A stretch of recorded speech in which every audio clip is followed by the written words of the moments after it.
పైకి తోడాలంటే ఒక బకెటేసి లాగలేం కదా. పెద్ద బాహుబలి మోటార్లు పెట్టి 140 మెగావాట్ల మోటార్ ఒక్కొక్కటి, అట్లాంటి 21 పంప్ హౌజ్లు 19 సబ్స్టేషన్లు ఉన్నాయి కాళేశ్వరం సిస్టంలో. దానివల్ల అక్కడ గోదావరి 80 మీటర్ల నుంచి తీసుకొని ఒక్కొక్క స్టేజ్ ఎక్కిస్తూ మధ్యలో 300 మీటర్ల కాడికి మిడ్మానర్ తెచ్చి అక్కడి నుంచి పైకి తెచ్చి అట్లా 15 రిజర్వాయర్లు, అట్లా 19 పంప్ హౌజ్లు, 21 సబ్స్టేషన్లు, 100 కిలోమీటర్ల గ్రావిటీ మన సొరంగ మార్గాలు, 1000 కిలోమీటర్ల గ్రావిటీ ఛానల్స్, ఇవన్నిటి సమాహారం కాళేశ్వరం. 3 బ్యారేజీలు, ఇవన్నిటి సమాహారం కాళేశ్వరం. అట్లాంటి ప్రాజెక్టు కాళేశ్వరం. ప్రపంచంలోనే అతి పెద్ద లిఫ్ట్ ఇరిగేషన్ ప్రాజెక్ట్ ఎక్కడ? ప్రపంచంలో, భారతదేశంలో కాదు. ఎక్కడ ఉంది అంటే మన తెలంగాణలో ఉంది. దాని పేరు కాళేశ్వరం.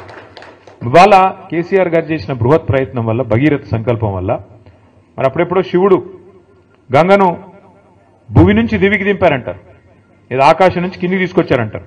కానీ కేసీఆర్ గారు చేసింది ఏం తెలుసా? కింది నుంచి మీదికి తీసుకొచ్చి ఇవాళ 80 మీటర్ల నుంచి 618 మీటర్లకు తెచ్చితే దానివల్ల ఏం జరిగింది?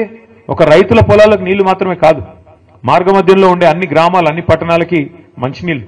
అట్లాగే ఇప్పుడే నేను మీకు చెప్పాను, హైదరాబాద్ మహానగరం 535 మీటర్ల మీద ఉంటుంది.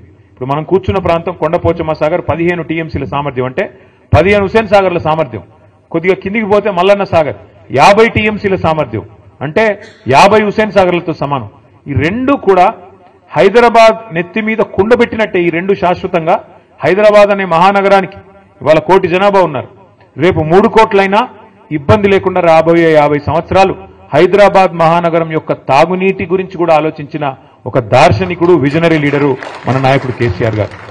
తాగునీరు, సాగునీరు, మార్గమధ్యంలో ఉండే ఇండస్ట్రీలకు నీళ్లు, ఇన్ని రకాలుగా ఆలోచన చేసి ఆ గోదావరిలోని ప్రతి నీటి బొట్టును ఒడిసిపట్టి నీళ్లు తీసుకొస్తే ఇవాళ ఆ కేసీఆర్ గారి మీద సిబిఐ కేసు. మాట్లాడితే తెల్లారలేస్తే బీజేపీ, కాంగ్రెస్ కత్తులు దూస్తారు. రాహుల్ గాంధీ గారు ఏమంటారు?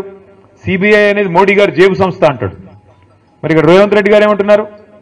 కాదు సిబిఐ చాలా మంచి సంస్థ, వాళ్ళకే ఇస్తానని చెప్పి దేశమంతా కాంగ్రెస్ పార్టీ దుమ్మెత్తిపోస్తుంటే సిబిఐ, ఈడీ, ఐటీ మీద ఇక్కడ ఉన్న రేవంత్ రెడ్డి గారు మాత్రం లేదు సిబిఐ చాలా అద్భుతమైన సంస్థ, చాలా గొప్ప సంస్థ, వాళ్ళకే ఇస్తానని చెప్పి ఇస్తే ఏం అర్థం చేసుకోవాలి మనం? దీని వెనుక ఉన్న రాజకీయం ఎట్లా అర్థం చేసుకోవాలి మనం?